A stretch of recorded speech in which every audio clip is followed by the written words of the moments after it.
Halo semuanya, pada video kali ini saya akan mereview salah satu bagian dari buku studi kawasan dunia Islam yang membahas latar belakang sejarah dan perkembangan studi kawasan atau area studies.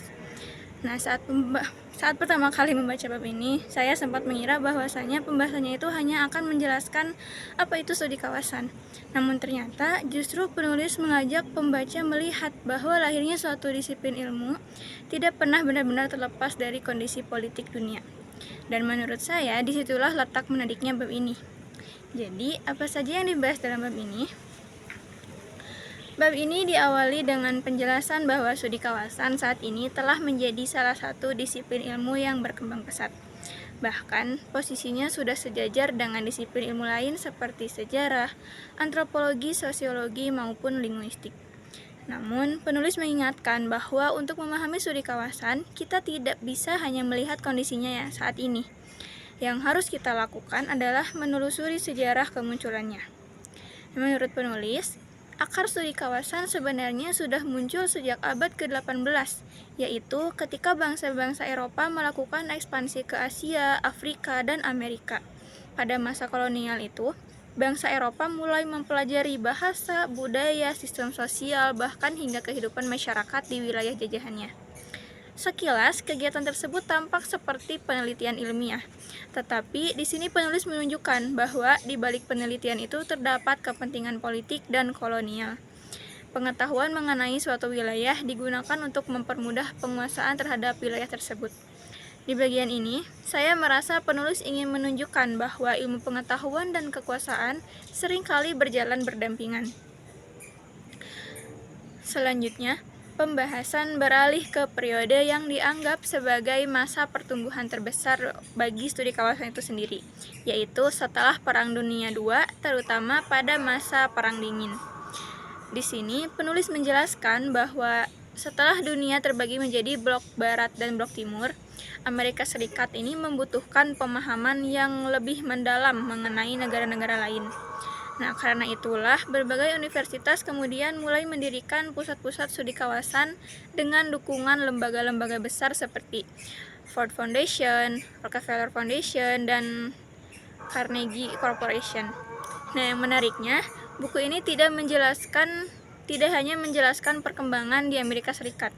Penulis juga kemudian menunjukkan bahwa Inggris, Prancis, hingga Uni Soviet turut mengembangkan pusat-pusat studi kawasan sesuai dengan kepentingan nasional masing-masing. Dari bagian ini, terlihat bahwa perkembangan area studies tidak hanya didorong oleh rasa ingin tahu akademik, tetapi juga dipengaruhi oleh persaingan politik internasional pada masa Perang Dingin. Bagian yang menurut saya paling menarik adalah ketika penulis mulai membahas berbagai kritik terhadap studi kawasan.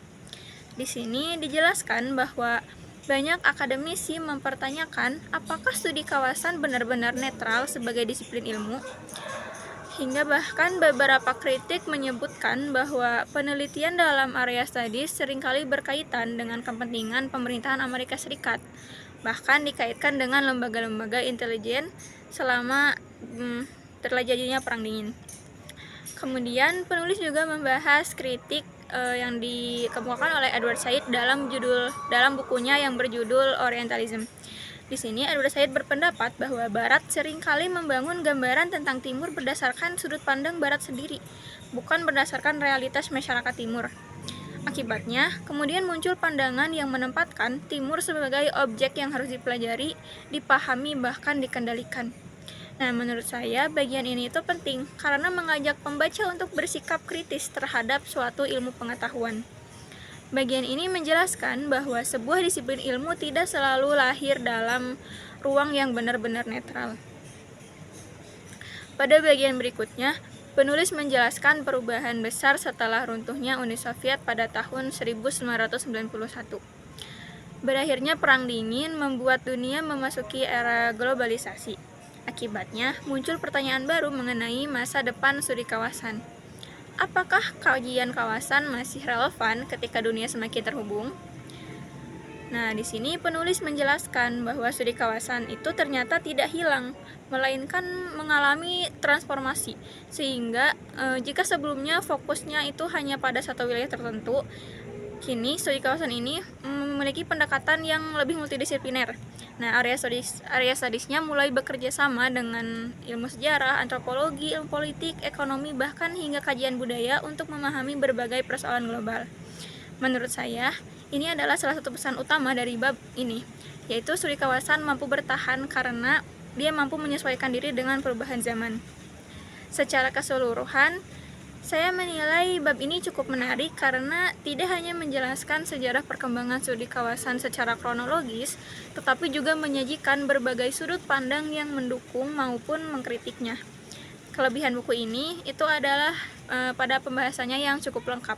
Nah, di sini penulis tidak hanya membahas perkembangan area studies di Amerika Serikat, tetapi juga menjelaskan perkembangan di Eropa, di Inggris, di Perancis, dan di Uni Soviet, sehingga serta memperlihatkan juga bagaimana kondisi politik dunia mempengaruhi perkembangan ilmu pengetahuan. Namun menurut saya bahasa yang digunakan dalam beberapa bagian di sini tuh masih cukup padat dan akademis, sehingga kemudian membutuhkan konsentrasi yang lebih saat membacanya. Nah, tapi akan lebih mudah lagi jika kemudian disertai dengan bagan atau timeline, sehingga bab ini menjadi mudah gitu untuk dipahami. Nah, meskipun demikian, bab ini itu sangat bermanfaat bagi mahasiswa yang ingin memahami bahwa sebuah disiplin ilmu itu tidak lahir begitu saja, melainkan melalui proses dan sesuai dengan perkembangan zaman. Demikian review singkat saya mengenai bab latar belakang sejarah dan perkembangan studi kawasan dalam buku Studi Kawasan Dunia Islam. Semoga ulasan ini dapat memberikan gambaran mengenai isi buku sekaligus membantu memahami bagaimana studi kawasan berkembang dari masa kolonial, mencapai puncaknya di era Perang Dingin, hingga kemudian bertransformasi pada era global. Saya Nadia Nurul Latifah, mahasiswa UIN Sunan Gunung Jati Bandung, program studi Sejarah Peradaban Islam dengan NIM 124501008. Video review ini dibuat untuk memenuhi tugas akhir mata kuliah Sejarah Ilmu Kawasan. Terima kasih telah menyimak video ini, sampai jumpa pada pembahasan berikutnya.